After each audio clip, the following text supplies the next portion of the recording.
Hey, what's up guys? I am currently traveling, so I'll be back to my usual videos tomorrow, but I thought today I would take the opportunity to answer a question sent into me by a viewer on email, and it has to do with getting a job in video production. So I'll read a little bit of it here. I'm not going to mention any names, but here's what they're asking. Hey, my background is a little different in that I'm already in the video producing world, albeit for a politician in Washington, D.C. I've been here for 2.5 years now, and know I have the skills to make quick turns, but I'm concerned that employers will view me as being overqualified for the fellowship positions.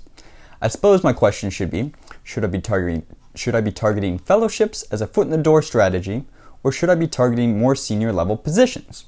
I currently have experience working in TV and radio studios with some video editing as well, but I don't have a large portfolio of videos to show for it. Okay, so it kind of depends where you want to work. If you want to work for a more legacy news media company, then I think go for it. Because the old legacy style, like the CNNs, the NBCs, even the Bloombergs, right? Anything that has like a television channel, there still exists the type of job that's the old school producer. And the old school producer job is a producer that does not know how to shoot or edit any video. And that really their job role was and is handling talent.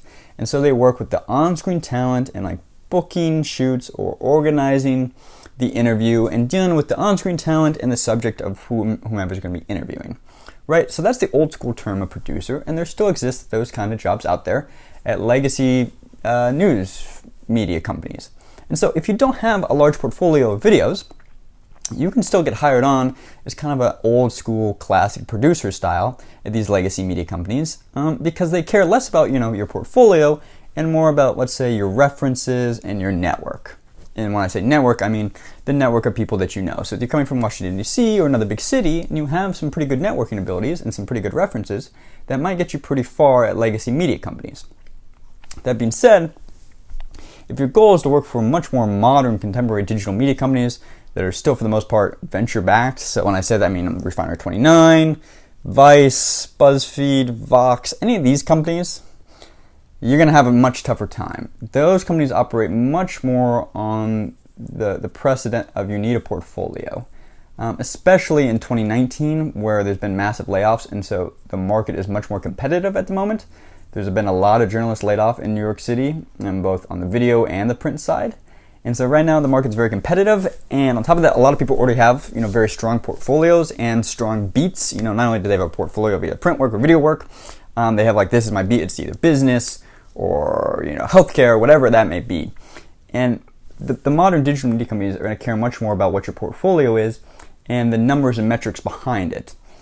And with digital media, right, you can show the true metrics. You can say like, this one got 1 million views, this one got 500,000 views, this one got shared a lot on Facebook, and you can show that portfolio, which you couldn't have done in older traditional legacy media companies. So it kind of depends what you want to go for at the end of the day.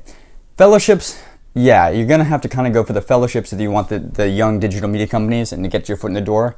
Because you're just not going to get a senior level position. You're not going to be viewed as overqualified. If you don't have the portfolio and you don't have the numbers to back it up, it's kind of like data doesn't lie, right? Then you're going to have to go for the fellowships. Even if that seems beneath you, or, it's like, maybe it's not as the price, or the pay that you want, and I guarantee you it's not going to be the pay you want. The modern digital media companies pay very little, which can be a shock to a lot of people. Whereas, if you're looking to get a job at NBC or CNN in New York City, I think you can go for it under the more, go for a higher title position with the assumption that my network's strong. I know how to operate within the kind of video news media sphere already, and my network is pretty strong, and I can handle on-screen talent or, book productions and coordinating shoots and stuff like that. So that's kind of the trade-off.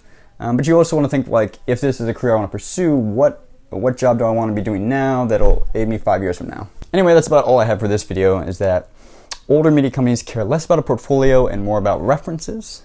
And newer media companies care less about references and more about portfolios. So that's probably the best information to go off of and thinking about your trajectory long term if you want to move up to New York City. Anyway, I will see you guys tomorrow. Have a good one.